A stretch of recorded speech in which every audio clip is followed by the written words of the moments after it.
Hey guys, I'm on my way home from work. I just figured I'd get on and give you a little intro video while I got some stuff on my mind. I released my vapeuniversity.org site today, and I'm super excited. I've been getting a great turnout. I got another 20 followers on Twitter. Thank you guys. I've worked so long on this, I didn't think it was ever going to be finished, and it's never going to be finished because it always has to be updated. But, you know, I just want to make sure that I'm getting the most quality content I can out there. I want to make sure that people are vaping safe and make sure that, I get as many cigarette smokers off of cigarettes as I can. It's been, I'm going on almost a year now. And the last year has just been incredible. I can breathe. I can go running now. I can have a good time and not be out of breath all the time.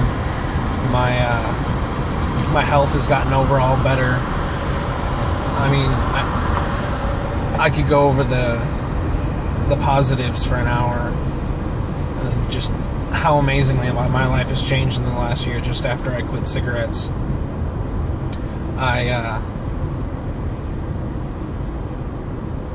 I'm just amazed at the amount of community support that I've been getting behind my website.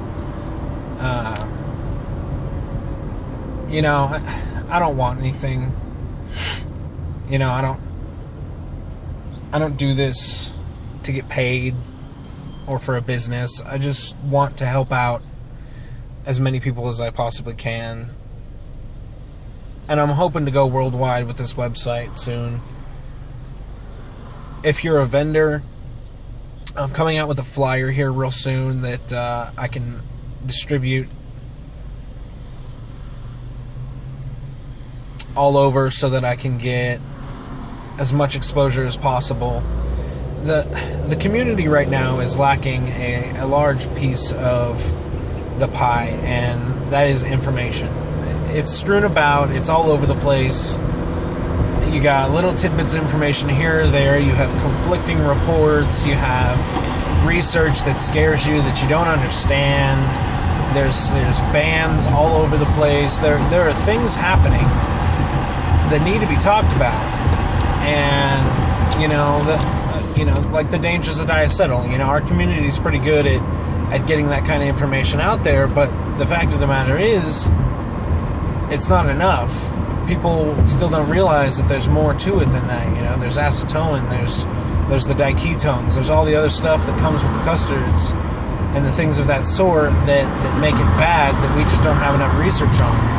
We're getting there. There are a lot of people that are doing research. There was a crowd-funded study that is in progress right now that is happening that I'm really excited about, that's testing all kinds of different juices. They had I think they had something like a $2,300 goal, if I'm correct. I don't remember. I'll have to look that up. But I think it was whatever their goal was, it was smashed out of the ballpark. People donated, and they got the info out there to as many people as possible. And these are the kinds of things that we need, the truly altruistic nature of the community to try and make sure that the good information is out there as well as the bad. If there are things that are negative or harmful that come with vaping, those need to be ousted. Those need to be spread about, again, for instance, the custard, there was a big scare with the cinnamon study that had come out a couple months ago that now everybody's worried about vaping cinnamon all of a sudden. And it's a legitimate concern. But if you read the actual study, and that's what I'm going to try to do, is I'm going to try to post original studies and kind of give you my spin on them and kind of break it down into layman's terms, because that's what I feel like I'm pretty good at doing. And that way I can kind of show you, this study is cause for concern, but it's not cause to just everybody have a knee-jerk reaction and stop vaping cinnamon juices just because of that. There needs to be more research done on the effects of some of the things that are in there. Whether it be particles of metal that we're inhaling that may or may not be dangerous. different materials like the cinnamons and the custards and the diacetyls and stuff. You know, these need to be tested. These need to be taken care of. That way we know this is safe. I know that I can legitimately recommend this to someone and tell them that not only is it better than cigarettes, but you may or may not almost have no side effects comparatively. I take a vape here.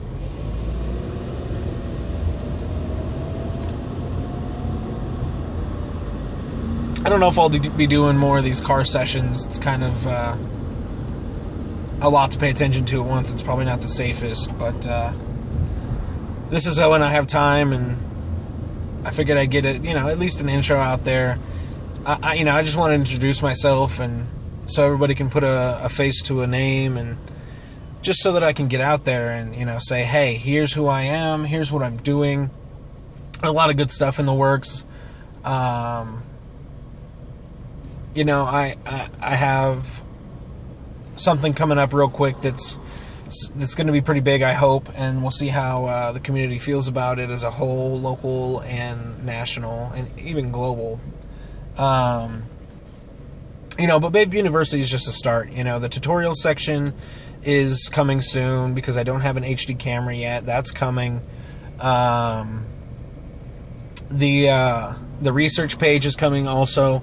Some of the research studies that are out there, they're copyrighted studies. These studies, I have to physically email or get a hold of the owner of said study to be able to get their permission to post it. Now, I'm sure that they wouldn't mind at all, but nonetheless, I have to go through, and there are so many studies that it's going to take some time. So that's definitely on its way. It's in the works. I'm hoping to get that taken care of in the next couple months also. I really want to get some tutorials up. And I want to start at the bottom. I want, even if it's a 10-second video all about your tank being rebuilt, or even if it's just filling your tank, cleaning your tank, how to take your tank apart. What are the constituent parts that are in this, and why do they matter, and how do they go together, and how do you clean them, how do you take care of them, maintenance, how do you know your wick is going bad? The possibilities are endless, and I want videos for all of this. I want people to be able to see these things, and I don't want it to be so much of I think somebody mentioned something about a magic wand today. It's like dark magic. A lot of the information is strewn about, and videos especially. When I started vaping, I didn't have very much information at all. I had a couple really, really very, very nice people that were willing to sit with me, figuratively speaking, it was online, and talk with me for an hour to an hour and a half, 2 hours, and tell me all about it. Here's what's good, here's what's not, here, stay away from this. And that was really helpful. But if I had more information, I could have made better decisions and ultimately saved money in the long run, honestly. If I knew that my first setup that I got was an Ego T and a CE4 tank, was a horrible tank, I'd have just bought the battery and got a tank somewhere else that was better, I'm pretty sure the Pro tanks were just coming out right around that time. So I just really want to focus on making sure that all my information is accurate and correct, and I'm not leading anybody in the wrong way. I want to try to be unbiased and straightforward with you all. I want you to know my intentions and where I'm at and what I'm all about. So hopefully this is a good intro. I have to go back through and edit a little bit of this, but I look forward to serving the community in the future, and you guys have a good day. Vape on.